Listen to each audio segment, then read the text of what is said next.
We're back in the diesel workshop and I'm really sorry I messed up yesterday's video. I missed a clip or two in the end that explained what I was doing and yeah, I'm really sorry for that, but I'm gonna catch you up here. The thing was, it didn't want to turn off and I have checked these. This is the new cover from that pump, and this is the old cover from this truck, and this is a 12 volt and that is a 24 volt, and I believe that our spring in this thing has weakened over the years, and now that we have put this cover on that pump, which is fresh with fresh springs in, which obviously is a bit harder to push, this thing isn't managing to keep it closed. So there is a spring under here. You can see one end there and one end here in the front. So my idea is that we are going to, I'm going to remove both of these. This looks a bit different, as you can see, but maybe the spring from that one will fit onto here. Otherwise, I am going to try and cut a few turns on that spring and make it a bit harder again so that it will keep closed when it isn't engaged with power. So that's the plan with the fuel pump. Also, some of my Swedish viewers mentioned or pointed out that I should have changed the filter, since when we started working this, it was working backwards, which means that all of the junk has went in one way, and now I switched it around, so all the junk that has been pushed in through the outlet is now free to go out the outlet again. So yeah, I should have really changed the filter. I don't have one. Hopefully there is, or I can get a hold of one here today, so that we can change that before we make any more start attempts. But we'll see if we can manage that. But that's the plan anyway. See if we can fix the cover on the pump and eventually get a filter and then try and start it, and then we can continue working. We got these two taken apart, our old one and our new 24 volt one. And the springs were here. You can see that it is the same distance on these two, but the springs are completely different length. The one with the black sock on it is shorter than our old one, which is here. It also had a black sock, but it was so dry that it was breaking apart when I removed the spring. So I really believe that if we use this spring with the sock on it, it's gonna give some more power to keep this thing open, or that thing in particular, which will keep the pump closed. So gonna put it together again with that spring, and hopefully that solves our problem. This thing is back together with the new, hopefully stronger spring, and I was doing some tests yesterday to see. I wanted to make sure that the new 24 volt cover was stronger than our old one, so I was trying to take some different open and wrenches to find the one that was exactly the weight to push down the old solenoid and see if the 24 solenoid was stronger, but I couldn't really figure anything out.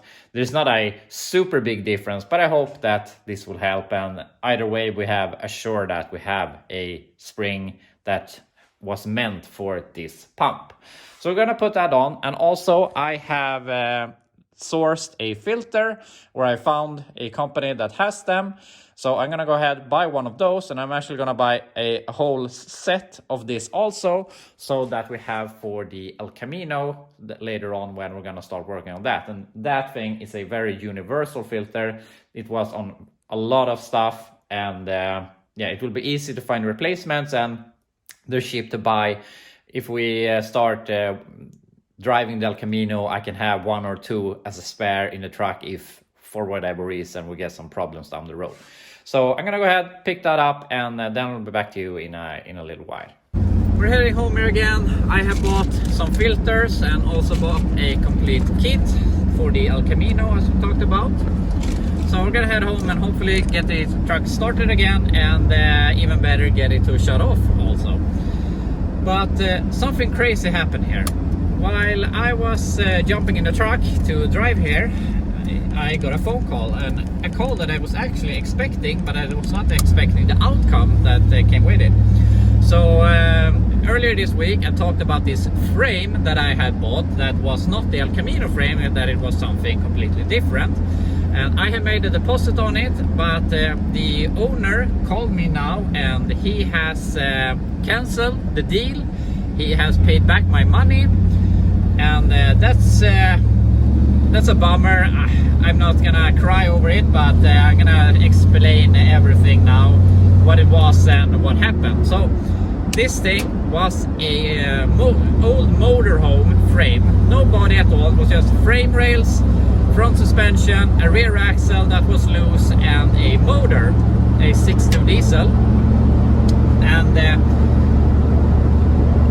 this thing came up for sale. Apparently his son, who owned the thing, had died tragically, and his father that I talked to, he was 75 years old. He just wanted to get rid of this thing, and he apparently it was sitting in some storage lot, and next month the next year's payment will come and he would have to pay that, so he wanted it just get out of there. And he had talked to a scrap metal dealer or something, and he said that thing is ain't worth nothing, sell it for 500 bucks and get rid of it. So he listed it for 500 bucks, which I paid. I was not cheap or anything. I just paid what he wanted. And when he called me now, he said that he felt that he had been, what do you want to say, lured or betrayed, or I can't really find the word I'm looking for in English, but he wasn't happy with me. He felt that he had been scammed or whatever, that I had paid too little, because apparently this scrap metal dealer had called him again or come in contact with him and said that or he had given him a higher offer. The guy that said that this thing is worth 500 bucks had apparently given him a higher offer. So that's really weird. And he said that he didn't want to sell it to me anymore, and I asked, like, what was his offer. I don't know if I wanted to try and up that offer, but I just felt that it's pretty weird. And I mean, if he's going to sell it to him, why can't he just tell me? And I mean, I think it's really shitty to skip a deal like this. He asked for 500 bucks and I was going to pay 500 bucks. So calling me he didn't call me a scammer, but you get the idea. He was not happy with me. So I really feel that was really low of him. But also, since he was now taking a higher offer, I thought that he might at least give me the possibility to buy it for this new higher offer, since we have started a deal already, since I had paid a deposit and said that I would come and buy it this Friday. But he didn't even want to listen to me. He wanted it to sell it to that person, and yeah, I don't know. But we're not gonna buy that frame anymore, unfortunately. But my plan was, since this was a really big motorhome, it was 9 meters long. As I said, it was no body, it was just the frame rails. But when it was a motorhome, it was 9 meters, and it had a I'm so bad at these measurements here, but it had a 6.5 ton total weight, the weight of the car and the truck and load, which is really high for a chassis. It was one of these with 10 lug wheels, not the 8 lugs. It was a heavy duty chassis, and my plan was I was going to build a motorhome of it. I was going to buy a Suburban body, which I have already made a deal on. So that is coming tomorrow, whether I like it or not, because I'm not the one to skip out the deal. So yeah, now we'll be having something that we don't really have a use for, but that's on me, I guess. So I was going to take this Suburban body that I have bought, and I was going to cut it here behind the rear door, making it into a crew cab, and then I was going to put that cab on the frame to make it drivable, and connect the steering and brakes and all of that. And then my plan was to build my own motorhome from scratch, build the whole body by myself, and make a motorhome for me and my family. Also, I wanted to get a trailer hitch so I could pull my trailer with it, and I want to make the ultimate camper for myself. But yeah, that's not gonna happen right now, unfortunately, but that's life sometimes. But yeah, I just feel it's really weird. Something is not adding up. So yeah, that's life, that's business. And the thing I should have done is I should have just went there the day after and bought it before he had second thoughts. But yeah, that's just life. But anyway, that's that. I'm gonna go ahead, drive home here and fix the diesel filter. We're home here again, and I have changed the filter. I have the pump running right now. I have bled it here and I have bled it down here. So hopefully it will start like yesterday. I remember that I have to tighten those injector lines also. But now I have this cable connected, which I didn't have yesterday, which is why it shouldn't have been running yesterday. So my plan right now is that I'm gonna go ahead, crank this and until it starts to fire off, and then I'm gonna quit. I'm gonna remove that cable and see if it continues to fire off, because then we know that we still have a problem. And in case it works, we can put the cable back on, start it, try and stop it, and run it for a few seconds, and then we will be back on schedule so that we can continue with the intake manifold and the turbo. So let's try and start it.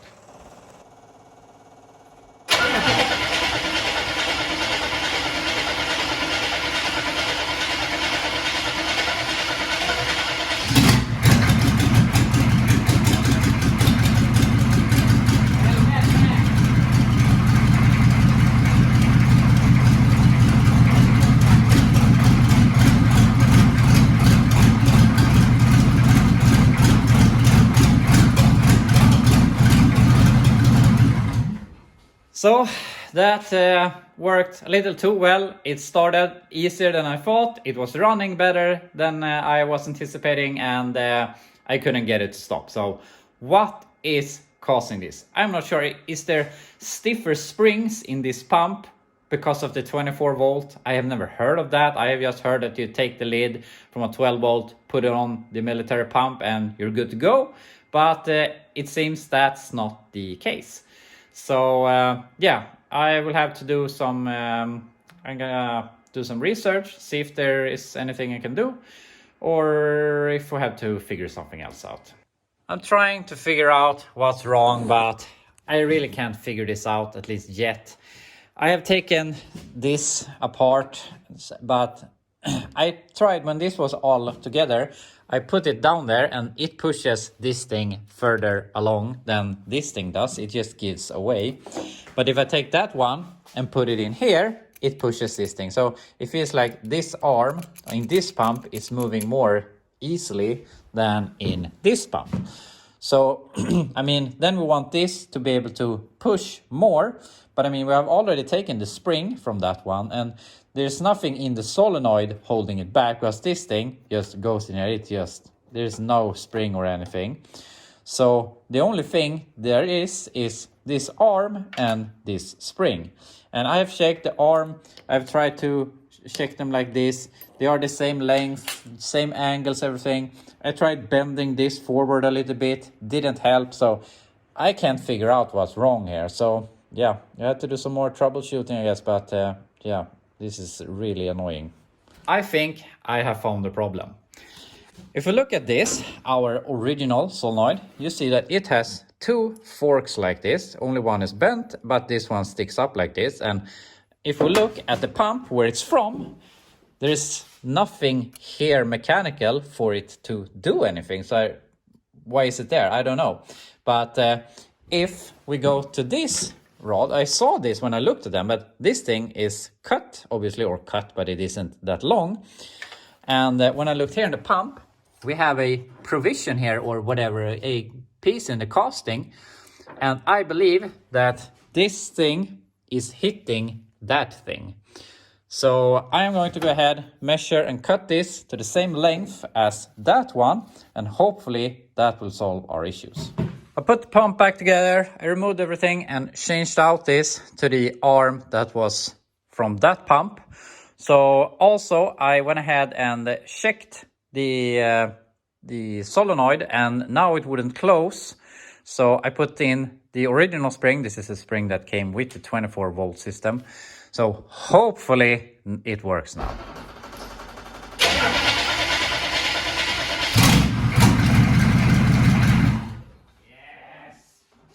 Finally, it works. I'm really happy with that. But I mean, we have spent half a day on this thing, but if you don't know, you don't know. And it's pretty weird that that thing has that thing casting sticking out, and this thing has this lever that doesn't do anything in the original pump and whatever. I don't care.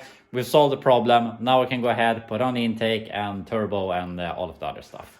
I was going to put on the intake, but it came to mind that I need to fix the oil feed for the turbo, and I'm not sure where the 6.5s take their oil originally. But what I know that we have for options is that we have the oil pressure sender there that we can do some sort of T off and take pressure to the turbo, or there is a fitting down at the oil filter that we can also use. But I feel like it's probably easier to work up here, and it's easier to work up here if you don't have the intake manifold. So I'm gonna go ahead, remove the oil pressure sender unit, and I'm gonna see if I can take both of these to a place that can make a hose for me. And yeah, when that is done, we can put in intake and bolt on the turbo. Then we can start looking at the oil drain, the downpipe, and also the pipe between the exhaust manifolds. I removed the oil pressure sending unit, and I removed this fitting. So I'm going to a place where they make a hydraulic place that makes stuff for excavators and stuff, and see if they can fix a T so we can get both pressure out and see the pressure, and also a line going to the turbo. But I am almost passing there later today, so we pause that for the moment, and I will try to get the stuff, and then we can work on the oil pressure tomorrow. But instead, I think we're gonna work on the return now, and I have bolted the turbo in now. So from this moment on, this officially is a turbo engine. Now I only have to make everything around it work. So the return line originally on the 6.5 goes down here between the manifold and the block and down to the oil pan. And I got an oil pan with this strap from him, for this strap, but it doesn't have an oil return either, so I'm not really sure why he gave me this. I mean, we could weld a bung to the oil pan and work with that, but since we already have an electrical feed pump and the original pump isn't in use, we can remove that, take the plate that goes between the pump and the block, add a piece of pipe to it, and reroute the oil drain from this way instead. So we can cut this, change the angle, take this bend, weld that down to the pump, and somewhere in here between we will have a piece of rubber tube to make it work. So yeah, that's the plan. So yeah, see if we can solve this. Pump is removed and thrown away, and I also removed this bracket, which wasn't that hard, but the gasket that was on the block was really hard, and since it's really hard to reach, what would have taken like 10 seconds if I could just take the wire wheel, took like half an hour to scrape that thing off. So that was horrible, but it is gone. And I have this thing, and as you can see, I started to cut up the pipe, and I have made our first test here that I'm gonna try and bolt in now. So hopefully this angle I have made will create enough of space so that we will come up here somewhere. And I have also cut out the other end that is here on the turbo. So the idea is we're gonna weld this on something like that. Gonna rearrange that bend to go the other way, and then we'll see if we go pipe the rest of the way or if we make it a rubber hose or whatever. So yeah, I'm gonna see if we can make something of this. Here we have the mock-up. I have welded this in place to the return fitting, and I turned this 100 degrees around, and you can see my piece there on the block. So I think that this will reach, it looks pretty bad in the picture, but it looks more straight when you look from it from this angle.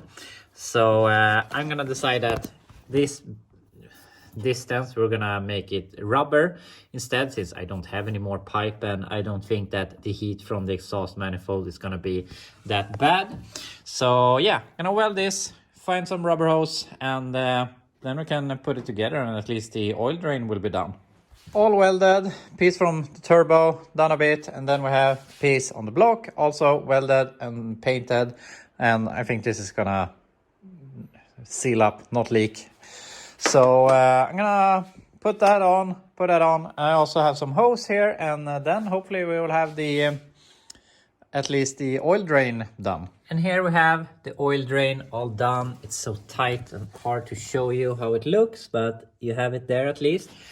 Now we have at least the first thing to the turbo install done. We have the turbo in place. We obviously have the exhaust manifold in place, but the oil drain is done. Now I can focus on the oil feed and the exhaust and intake and all of that. And hopefully my plan is by tomorrow we will have this thing turning on and spinning the turbo for the first time. But for today, I don't really feel I can achieve much here. We have to do some welding, and obviously I want to fix the oil feed before we put on the intake and all of that. So yeah, I'm gonna go ahead and go and try and buy the stuff to make that work. We'll see if they have what we need. But yeah, that will be all for today. I have to do some other stuff here, but I'll be back tomorrow when we hopefully get the turbo spinning.